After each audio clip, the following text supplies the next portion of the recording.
Welcome to Revive Ministries Podcast. This month is entitled It's Not the End, Finding Hope. It's the same title I used last year in December because I know around the holidays, it may be joyous as when you're growing up as a child, but a lot of us, unfortunately, it can be one of the hardest times of the year. Robert Williams says it this way: I used to think the worst things in life was to end up all alone. It's not. The worst thing in life is to end up with people that make you feel all alone. Today, we have a new guest. His name is Sylvester Jenkins. Is that correct? Yes, that's correct.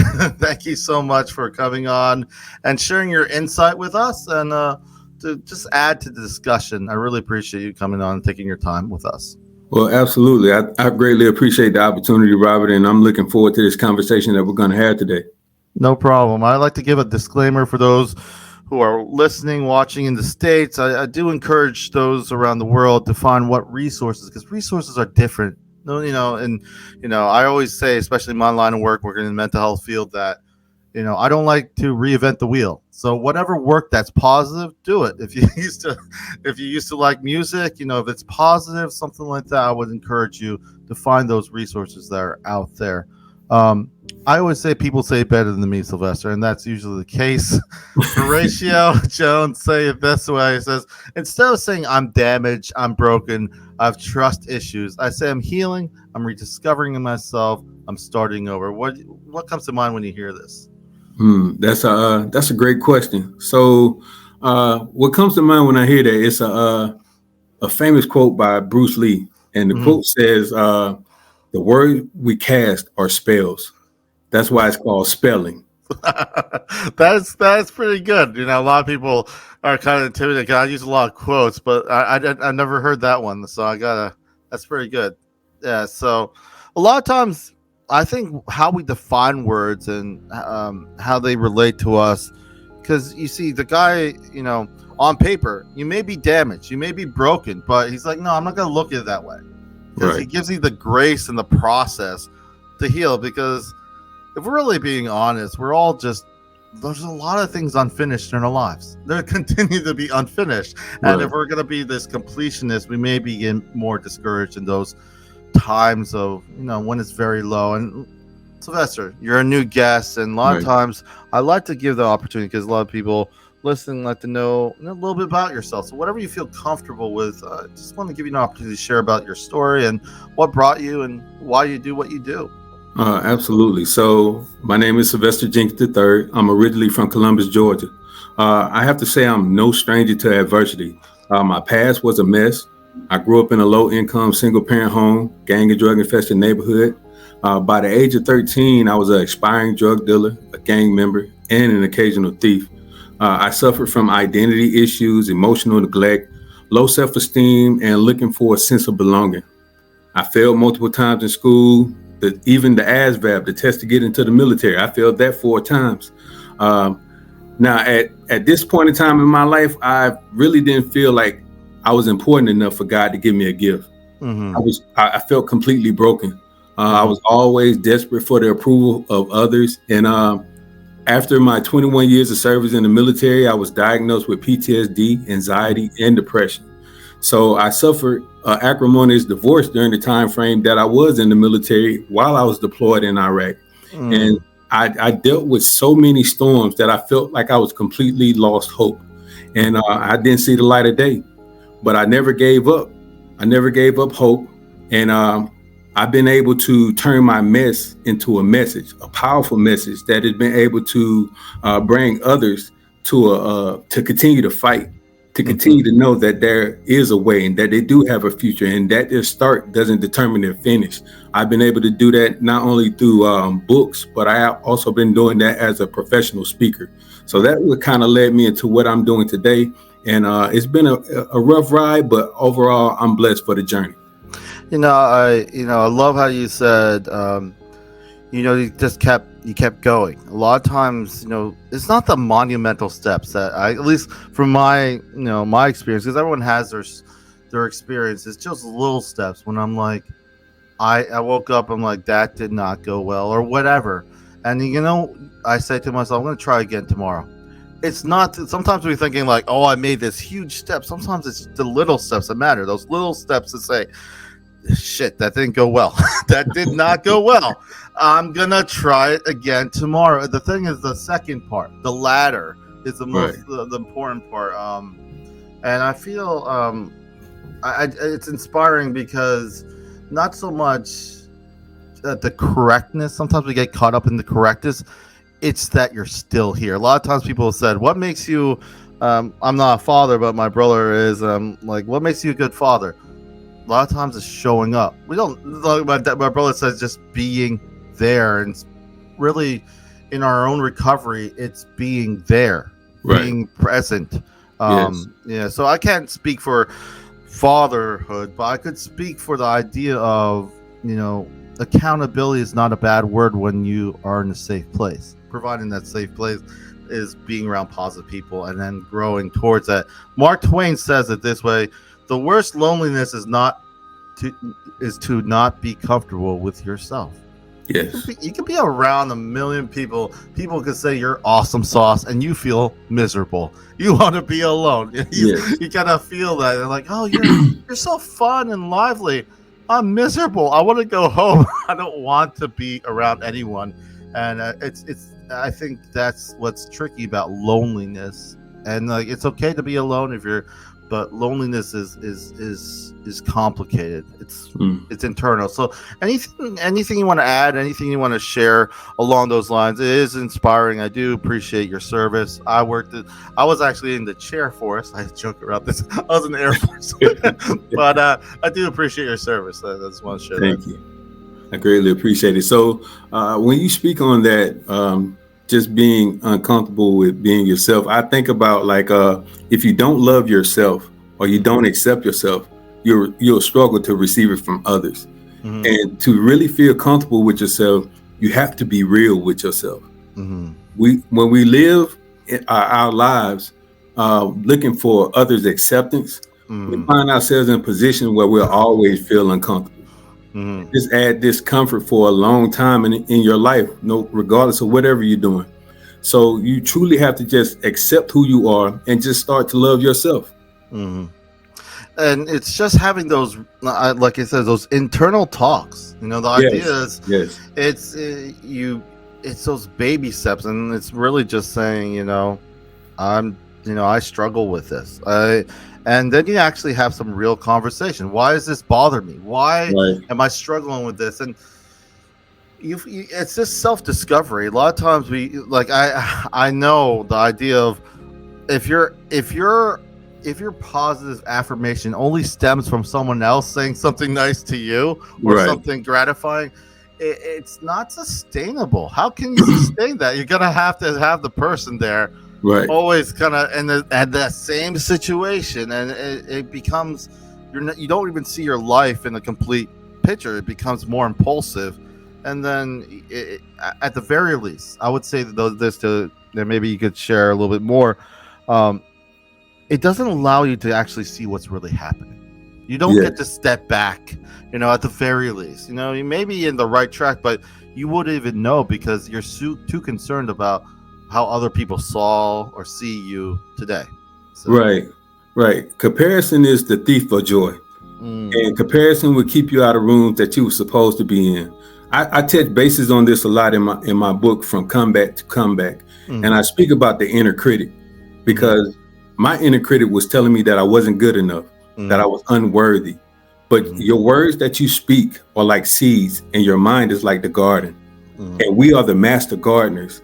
And we have control over the harvest that we reap from the words that we speak.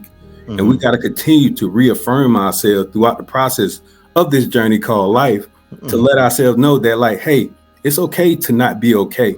That you can take a knee, but in the process of taking that knee, figure out who you are, figure out what you want to do in life, and then stand back up and carry on the mission. Yeah. And I really, Revive Ministry does not proselytize, but it does inspire these stories of hope. But I can't deny my own faith. Part of my journey was my faith. And one thing that stood out to me was just how we have at the very basic, we have this ability to choose. We Hmm. have the ability to choice at a very rational. Yes. If you don't believe in anything else, we have this ability to make a choice.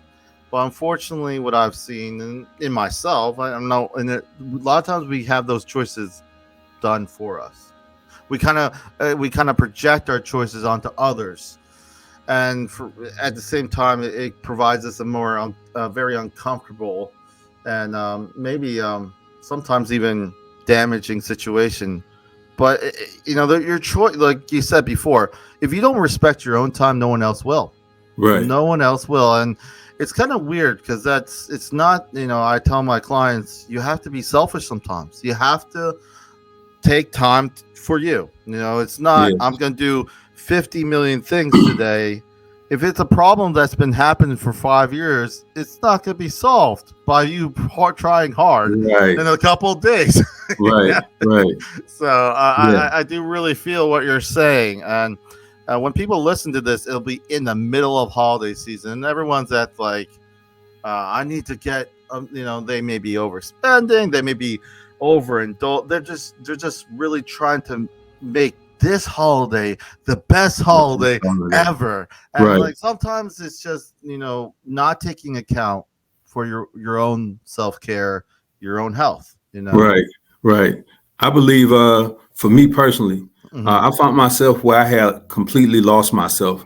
Hmm. Just everything that had transpired in my life, everything that I was going through, I never found a way to deal with it. And I was trying to be the best leader in the military. I Hmm. was trying to be the best husband. I was trying to be the best father. But I Hmm. never realized who I was for myself. I completely lost myself. Hmm. So just like you were speaking about your brother earlier, as far as being a father and being present for his kids, you have to be present for yourself as well. So Yes. if don't lose sight of who you are, and Hmm. don't lose sight of what you're capable of doing when it comes down to that. Be present for yourself just as much as you are for everybody else. I totally agree. And on the other side, there's just to kind of shift gears. Ralph Waldo Emerson always has these great quotes, but one of the things he says is our strength grows out of our weaknesses. Hmm. It's interesting because I even noticed I'm very intentional. Like I sometimes may seem overeager, not like overeager, but I follow through. But sometimes that can be reversed if I'm not taking care of other things. So if I'm spending 5 hours on this one thing, that may be good. I'm also neglecting a lot of other things Right. in my life. So prioritizing. Even my strength can be reversed as weaknesses. So I do. Hmm. At least that's what I see in this quote because it works both ways. What do you see when you read this quote? Yeah. So what I see when I read and hear this quote is that during our times where we might feel like it's the end of the road and there's Mm, no turning back or no way out of it, like all the struggles and the pain that you went through throughout the time frame of your life, you mm, made it through it. 99.9% of the time you made it through it. So mm, guess what? Just like you made it through that one, you'll make it through this one too. mm, But you'll gain and develop that growth, that strength, that power that mm, you always had within you, that inner warrior that mm, continues to help you to prevail when those times do come. And you might be able to impart some wisdom on mm. somebody else due to the wounds that you experienced when you was developing and growing through your weakness. Yeah, and I totally agree because you have those small talks within yourself. They're painful. They are painful, but at the end of the day, you stop shying away from them. Stop shying away from these hard truths, and at the same time, you can remember. I use that Mhm. word. Remember. It sounds so silly, but you look at the calendar; it's filled with things to Right, remember, and there's a right. reason for it. And our recovery is no different. If I forget what brought me to something that was compromised, if I forget of myself unraveling to being maybe partaking in something negative habit, I need to know these things. I need to remember what is the Hmm. cycle for me to kind of decompensate or kind of reinforce something negative into my life. And if we Hmm. don't remember these things, we don't linger there. But it's good to remember the lessons we learned at the very Right, least. Yeah. right. That's So. absolutely it. I say a lot of people nowadays who continue to suffer Hmm. is due to the fact that they are living in reverse Hmm. instead of referencing the past, like Mhm. you said, they're living in the past, and they Yeah. continue to let it hinder them from continuing to move forward. You have to forgive, you have to Mhm. let go, and you have to really just analyze everything, reflect on it, and release it. Let it go, because Yeah. that will not help you at no point in time. You can't travel to the future if you walk backwards. Yeah. And I feel one of the exercises for me is, just dive deeper into questions of yourself. Like if you're I'm a church leader. One thing that everyone's scared of saying is, why do you go to church? I feel like that's a very fundamental question. Why do you go to church? But they're scared of it a lot of times, and understandably, because it's like, why wouldn't I? I'm here. But I'm not saying just to ask a question like that, but ask the question of that seem fundamentally, yeah, this is an easy answer to this is an easy question to answer, but it could dive you deeper into other topics, like why do I reinforce this negative thought in myself? Why is it Mhm. important for me to kind of be stuck there? Sometimes you may need professional help, and I've been through some trauma therapy, but trauma therapy is different for everyone, and depending on what was the events that surrounded it, or what people don't respond the same way. They don't. Right. So it's not one size fits all. That's why I said in the beginning, find what works for you, and the only way you can find that if you take time to like reevaluate yourself, and that will constantly change. Sylvester, I want to shift gears and say, what has helped you? I know we talked about your past, Mhm. but what helped you move past those negative moments in your life, and what did not help you? We're kind of talking about, but I just want to kind of reemphasize it and have you share what you would like to. Absolutely. So, or what was beneficial for me along this journey of my negative past was just giving myself grace. You Mm. know, God doesn't keep score, and a lot of times we are our worst enemies. Oh yeah. We'll beat ourselves down to the point that we just can't get up out of that rut that we're in. Mm-hmm. And you have to give yourself grace. Every day won't be sunshine and rainbows. Your Mm-hmm. best won't always look at your best, and you have to be okay with that. Mm-hmm. So, giving myself grace and also unlearning behavioral patterns that deeply rooted trauma. That Yeah. was a big one for me, because that led me to feeling unworthy and in danger at all times. Mm-hmm. And that wasn't the case during any situation Mm. once I realized and peeled back the onion and figured out what it was. So, what did not help me though was the fact of just my pride. I let Mm-hmm. that get in the way, and I denied everything, and I Mm-hmm. kept was keeping everything bottled up in myself. You know, the fears that I had of what people would think about me, Mm-hmm. how people would feel, would I Mm-hmm. still have these friends or still be able to be in these relationships? It was always this negative talk with inside of my head. But Mm-hmm. the thing I realized was that it was all inside of me. It Yeah. was only how I was thinking. It was only Mm-hmm. me that was preventing me. And you know, they say hurt people hurt people. So those Mm-hmm. were the things that was beneficial to me along this journey, and Mm-hmm. those were the things that did not help me along this journey. Yeah, and I was thinking, it was kind of just popped in my head. I was in the military, but I was a crew chief, so I worked on planes. The Okay. mechanic, the grease monkey. And Yeah. the funny thing about it is, um, you know, I was there during 9/11. During the Iraq, all that, Right. the early. So we were pushing out so many planes. Obviously, we're understaffed. So the thing is, I picked up dipping. Chewing tobacco. I picked up Right. chewing tobacco. And the funny thing was, one of the hardest things to me to quit, because I related my productivity when I'm working on things having that dip, because Right. it kept me up. I worked 14 hours or whatnot, back.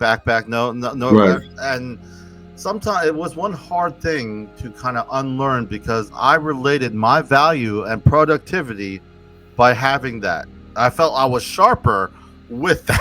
In a weird way. It's like, for me, Yeah. it was a one saving grace, because back then it was hectic, and from my experiences, because there was an unsurmountable amount of work we had to do, and major. But at the same time, I thought this would save me, but I forgot myself. Like you said, I forgot Mm. that I was good at what I was doing, because I was learning it. I remember the things I learned in the school, when the aviation school, when I was going into getting Right. my MOS. It wasn't the dip that helped me, but the thing was, that's what I kind of held on to. And as silly as it sounds, I'm just using this as illustration of how it can be something else in your life could be doing the same thing.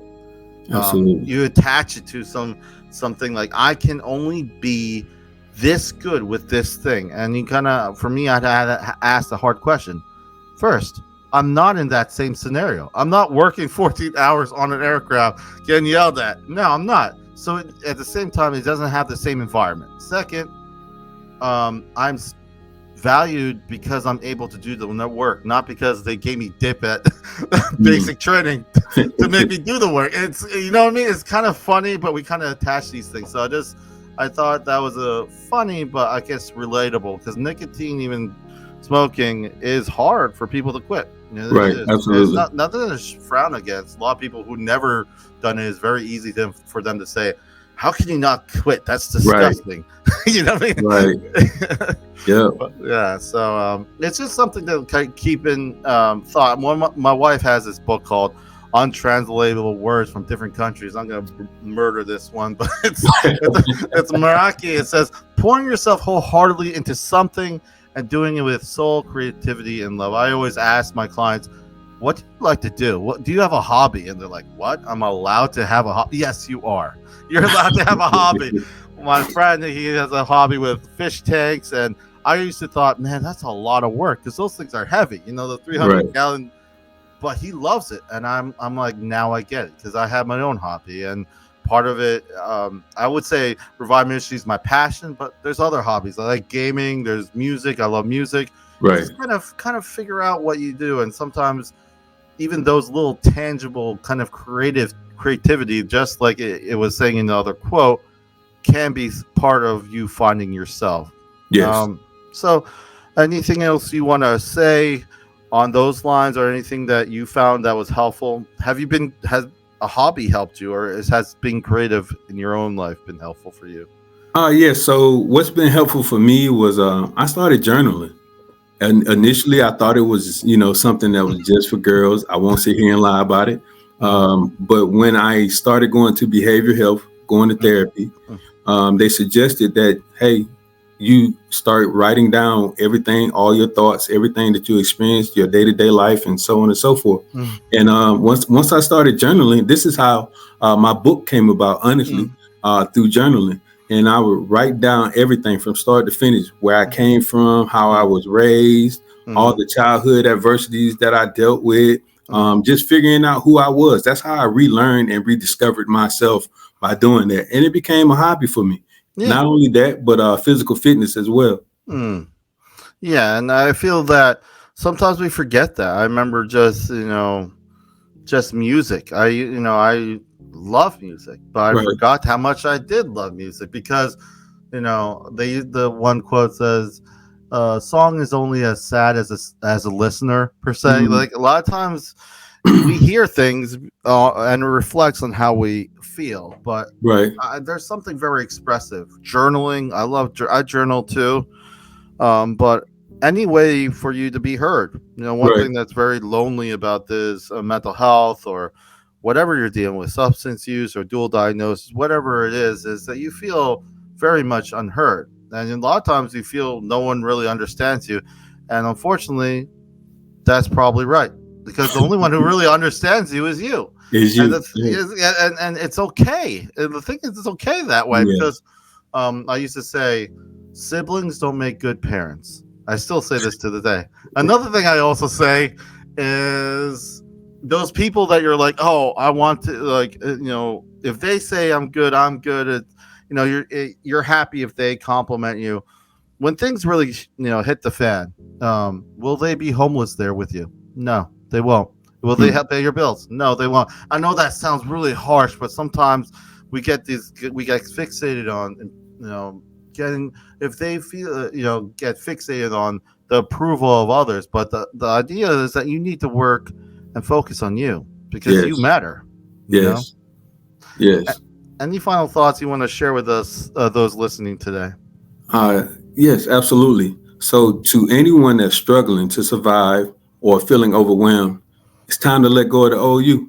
That's all I want to say. It's time to let go of the old you. Don't allow what happened to you in the past to cause you to lose sight of your future. It's okay to not be okay. I say that one more time. It's okay to not be okay. But while you're taking a knee, take an opportunity to figure out who you are, what you want out of life. There is a difference between pain and suffering. Pain is temporary, but suffering is a choice. The goal is to go from self-sabotage to self-mastery. No one ever said life will be all sunshine and rainbows. No one ever said that it'll be easy, but it's definitely beautiful. Even broken crayons still can color. And please, make sure you get a copy of this book right here to help you to break through what you've been through. And they could get that on Amazon or anything like It's that? on Amazon, iTunes, Audible, Kindle. Okay. Every major platform out there is out there. It's called From Comeback to Comeback, How to Conquer the Battles of Adversity. Well, those listening, you can see how to find his book in the notes below. And again, I just want to say thank you, Sylvester, for joining us on this talk and just sharing your insight. It's always refreshing to get new perspectives, but also new stories, because that's all what Revive Ministries is about, continuing the conversation. Again, thank you so much. I just wanted to share with those who are listening, remember to stay updated with Revive Ministries with various platforms, but ReviveMinistriesFL.com. You can find all the links everywhere there. I'm going to say goodbye with this last quote. It's from Anne Frank, actually. I don't think of all the misery, but of all the beauty that remains.